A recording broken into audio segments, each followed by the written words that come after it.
Do you know we got a parade permit from the city when we left the movie theaters, and the whole church marched in the parade.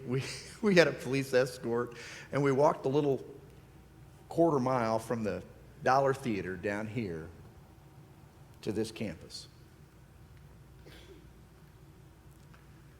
Do you know there was so much tension in the church during that time that the day of the march, as people in the church were walking from the theater to the campus, that there were about 10 people in the church who went into my office, and they did the entire liturgy of an exorcism because they were convinced that I was demon-possessed.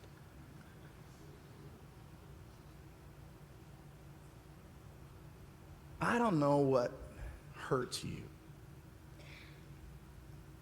Boy, did that hurt me. After they did the exorcism, they left, and 80 families who tithing families, left the church.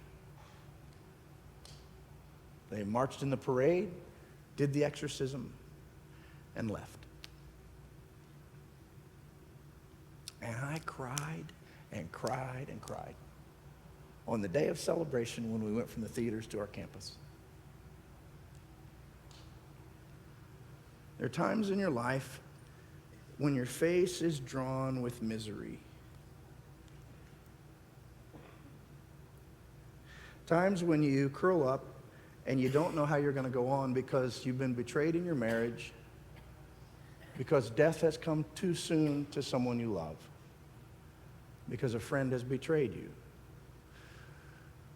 Or maybe because you're so disappointed in yourself because you have derailed your own life. You lied. You stole.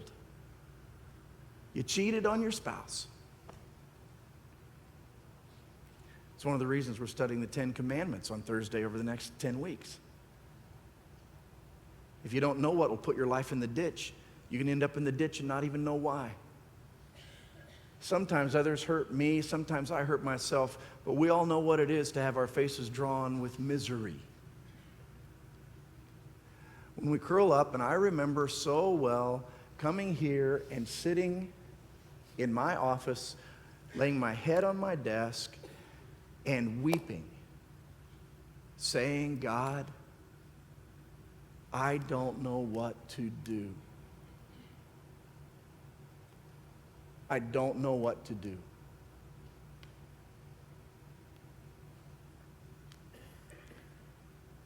And I remember Jesus came.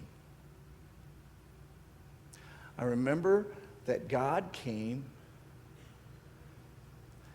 and I sensed I was not alone. Because alone I was undone.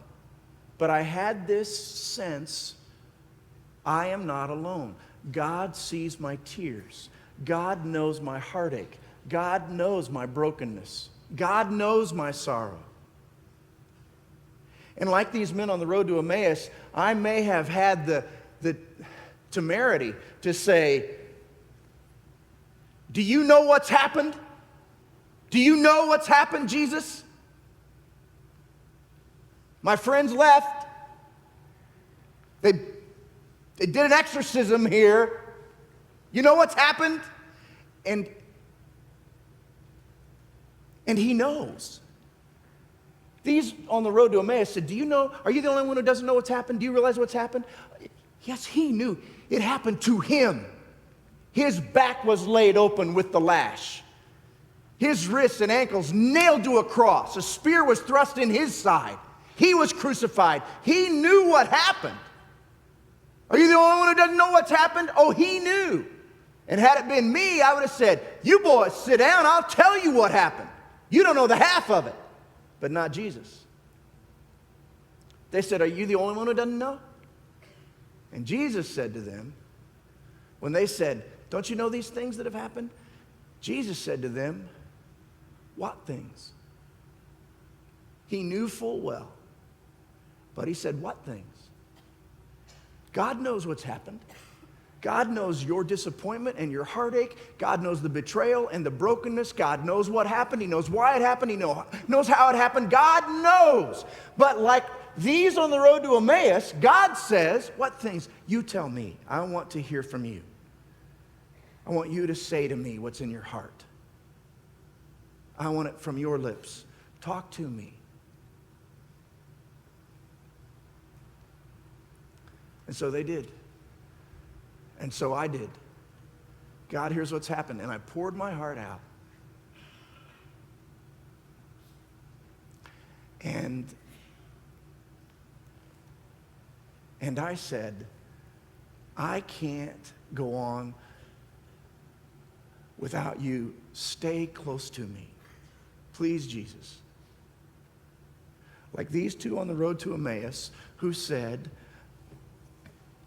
stay with us. Oh, Jesus, stay with us. And that was my prayer. Stay with me, Lord. Without you, I will not have beauty or justice or love. I will not know the truth. Stay with me, Jesus.